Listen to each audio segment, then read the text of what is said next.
Ano ba yung pinupunto?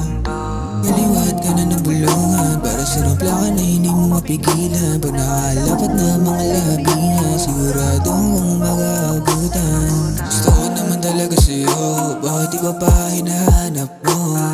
Sana di na lumayo, dahil ikaw lang naman nais ko. Sana pwede pa kayo salo, ay na wala namang tayo.